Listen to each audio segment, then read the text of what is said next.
नमस्कार। अजय चतुर्वेदी। देश की सत्ता और कारपोरेट, इन दोनों ने मिलकर के एक तरह से ये मान लीजिए कि आम आदमी को हाशिए पर ढकेल दिया है। उसे प्रकृति से मतलब नहीं है, उसे इंसान से मतलब नहीं है, उसे किसान से मतलब नहीं है, उसे मजदूरों से मतलब नहीं है। तो मतलब है किससे? कारपोरेट से। आज हमारा देश भारत ऐसी विषम परिस्थिति में पहुंच चुका है जहां आम आदमी क्या करे, इसका कोई बंदोबस्त इस सत्ता के पास नहीं है। जो व्यवस्थाएं पहले से थीं, उन सब को धीरे धीरे धीरे धीरे करके छीन लिया गया और सबको 5 किलो अनाज पर निर्भर बना दिया गया है। ये देश की सत्ता देशवासियों को 90% देशवासियों को, जनता को काहिल बनाने की ओर अग्रसर है। हम आपको कोई काम नहीं देंगे, हम आपको स्कूल भी नहीं देंगे कि आप पढ़ें। वो सब कुछ चंद अमीरों के हाथ में ही रहकर बंद रह जाएगा। इसी के तहत आज से 20 साल पहले एक स्कीम, हमारी मांग के आधार पर हमको काम देने की गारंटी वाला कानून इस देश में आया। बहुत सारे लोग, बहुत सारे मजदूर, खासतौर पर ये कानून भी ग्रामीण क्षेत्र के लिए था। वहां के लोगों को काम मिला। हालांकि सरकार ने, तत्कालीन सरकार ने 100 दिन के, साल में 100 दिन के काम का वादा किया था। धीरे धीरे करते करते उसमें भी कटौती होने लगी। पिछले 10 सालों का रिकॉर्ड अगर उठा करके देखेंगे तो 100 दिन तो बहुत दूर की बात है। 50 दिन, 25 दिन इस तरह का काम मिलता था। काम जो मिलता था वो भी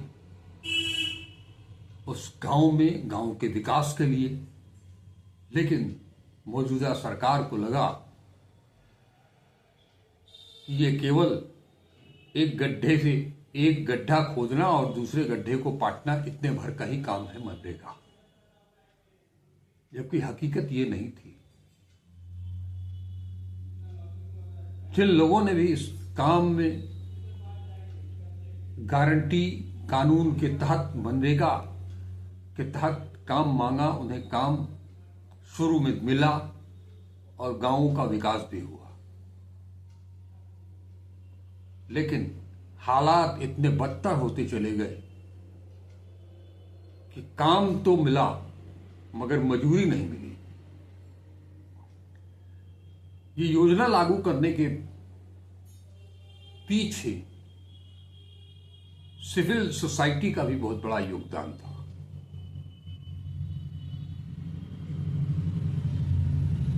और ये सारी चीजें, सिविल सोसाइटी के लोग, उनकी पहुंच केंद्र सरकार तक हुआ करती थी। वहां तक ये बातें पहुंची।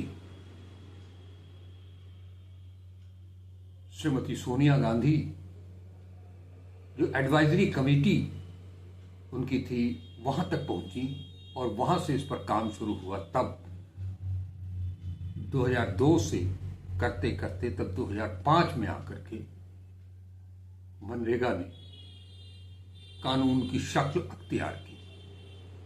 आज वो कानून खत्म हो चुका है,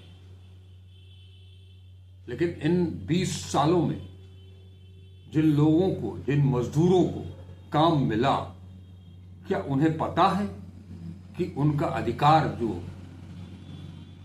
उन्हें दिया गया था 2005 में वो उनसे छीन लिया गया है?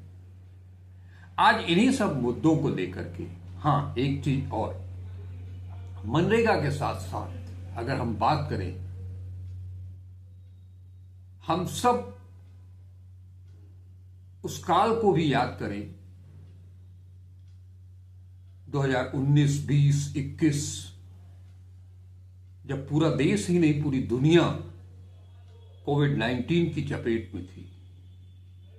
काम किसी को नहीं मिल रहा था। पूरे देश भर में अगर भारत की करें तो एक साथ लॉकडाउन हो गया था। तब भी मनरेगा ने ही हमारा साथ दिया था, उन मजदूरों का साथ दिया था। उस कोविड काल का जिक्र मैंने इसलिए किया कि उस कोविड काल में एक आम धारणा बन गई थी, हर इंसान दूर दराज की चीजों को भी, ऊंची इमारतों को देखने लगा था, क्योंकि आसमान साफ हो गए थे, वातावरण साफ हो गया था, सांस लेने में कोई दिक्कत बीमारी की वजह से थी, कोविड की वजह से थी। जो स्वस्थ थे उनके लिए हवा भी साफ हो गई थी। आज उन मजदूरों से उनका हक छीन लिया गया और आपकी सांसों को और कमजोर करने और मध्यम करने, उस कोविड काल से भी न्यूनतम स्तर तक आपकी सांसों को पहुंचाने के लिए फिर से एक कारपोरेट और सत्ता का गठबंधन मिल करके हमारे पर्यावरण को तो नष्ट कर ही चुका था। आज जो बची खुची एक आस थी उसको भी जमींदोज करने पर उतारू हो गया है। बात अरावली पहाड़ श्रृंखला की है। आज अरावली पर बात जिस ढंग से होनी चाहिए वो चंद जगहों पर ही हो पा रही है। हमारी सांसें थम रही हैं, कम हो रही हैं, हमारा दम घुट रहा है, हमारे फेफड़े छलनी हो रहे हैं, फेफड़ों का कैंसर तक हो रहा है, लेकिन हमें उससे कोई सरोकार नहीं है। हम उसको बहुत तवज्जो नहीं देते हैं। इन सब के पीछे एक बड़ी वजह यह भी है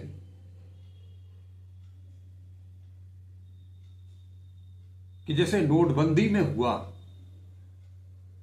कि ये तो उनका नोटबंदी, उनका पैसा निकल रहा है, ये उनका पैसा निकल रहा है। आज भी वो मनोदशा कायम है, जिसकी सांस थम रही है। हमारी जब थमे को आएगी तो देखेंगे। वो देखने का समय नहीं मिलता है। सांसें जब थमनी शुरू हो जाएं तो वो देखने का मौका नहीं देती हैं। इसलिए आज बुधवार 24 दिसंबर को बनारस की सिविल सोसाइटी ने एक प्रण लिया है। उस सिविल सोसाइटी का नाम साझा संस्कृति मंच है। उसने प्रण लिया है कि हम इन दोनों मुद्दों को लेकर के जनता के बीच में जाएंगे, उन्हें बताएंगे, उन्हें समझाएंगे। केवल दिल्ली में ही एक्यूआई 400, 700, 900 तक नहीं पहुंच रहा है। इस बनारस में भी 400 के ऊपर एक्यूआई पहुंच रहा है।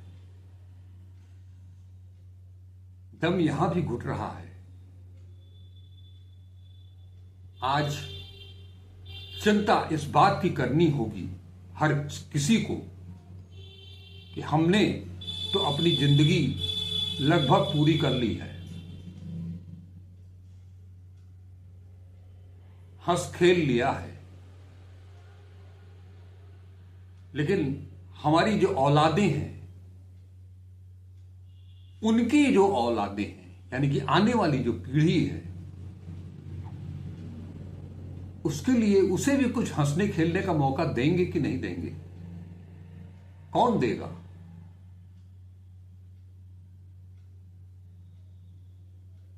इसकी चिंता हम सबको करनी पड़ेगी, क्योंकि जब हमारे पास जल, जंगल और जमीन ही नहीं रहेगी,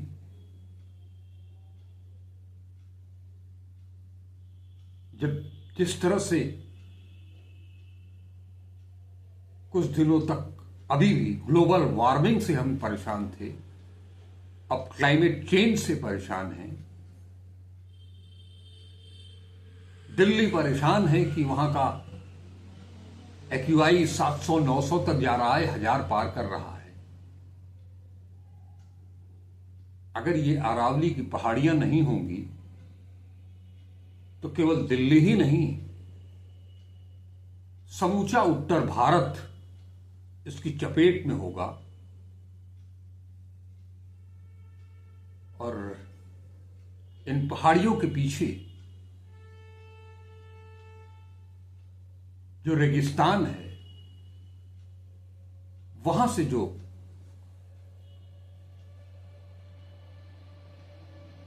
रेत आएगी, जो थपेड़े मारेगी आपको, तब आपका वो एयर प्यूरिफायर भी काम नहीं करेगा। आप कितना भी कमरे को बंद कर लें, पैक कर लें, हवा और खास तौर पर PM5 जैसे कण, उनको कोई रोक नहीं पाएगा। इन सब मुद्दों पर साझा संस्कृति मंच ने आज गहन विचार विमर्श किया। शहर के वो लोग जिनका समाज से, देश से, वातावरण से, पर्यावरण से, मजदूरों से, किसानों से, गरीबों से सरोकार है, वो सब, उन सब का जुटान हुआ और एक रूपरेखा तय की गई है। साझा संस्कृति मंच के लोग और जो मैंने बताया कि जिनका सामाजिक दायरा, सामाजिक सरोकार है, वो उन पीड़ितों के पास जाएंगे, आम जन के बीच में भी जाएंगे, उन्हें भी बताएंगे, उन्हें भी समझाएंगे कि आपका हक, आपका हुकूक, आपका अधिकार जो प्रकृति से आपको मिला है, उसे कोई छीन नहीं सकता है। इस बात को समझिए और इस बात को समझना होगा, तभी इस देश को, प्रकृति को बचाया जा सकेगा। आज के हालात नदियों का जल, चाहे वो गंगा हो, यमुना हो, वरुणा हो, गोमती हो, ऐसी जाने कितनी नदियां हैं, उनका जल बिना शोधन के आप आचमन भी नहीं कर सकते, उससे हाथ भी नहीं धो सकते, कुल्ला भी नहीं कर सकते, पीना तो बहुत दूर की बात है। शुरुआत जल से हुई और आज धीरे धीरे हम पहाड़ों को भी नष्ट करने पर तुल गए हैं। अगर ये पहाड़ ही नहीं रहेंगे, आज अरावली का नंबर है, कल हिमालय का नंबर होगा, क्योंकि इसी तरह से तो छूट मिलती जाएगी तो मनोबल भी बढ़ता जाएगा। कल को ये भी दावा करने लगेंगे कि अरावली तो खत्म कर दिया, उससे क्या फर्क पड़ता है, अब हम हिमालय को काटेंगे।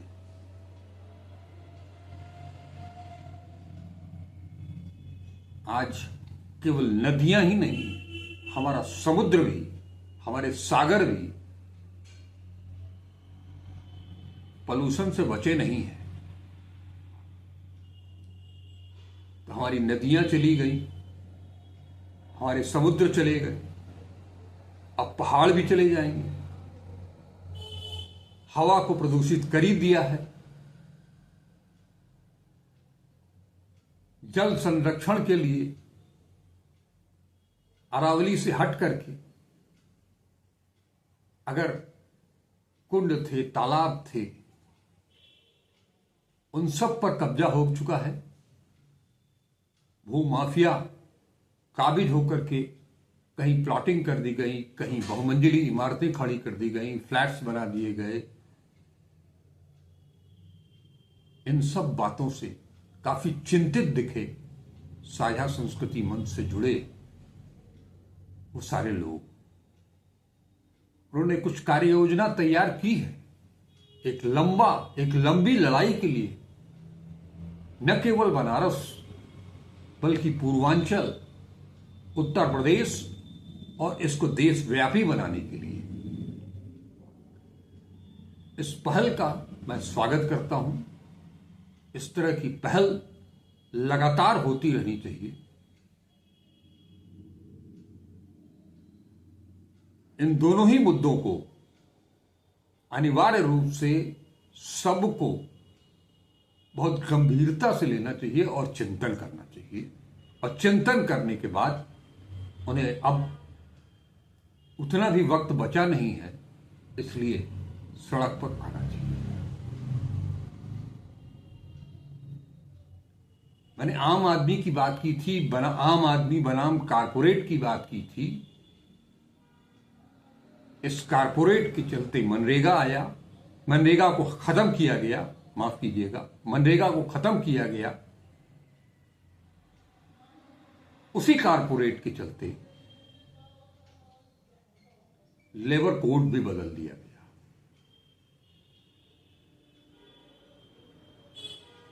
सारी हम सबको एक तरह से खत्म करने की जो साजिश चल रही है, उसके खिलाफ मुखर होना तो जरूरी है।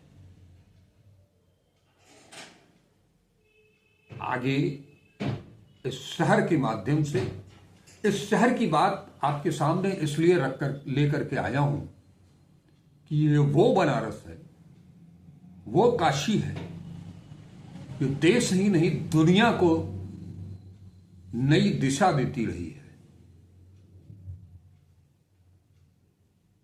इस काशी में शंकराचार्य को भी मात खानी पड़ी है। इसलिए इस काशी से ये आवाज उठी है और ये निश्चित तौर पर मुझे भरोसा है कि काशी की आवाज फिर एक बार इस देश को नई दिशा देने में कामयाब जरूर होगी। नमस्कार, अजय चतुर्वेदी।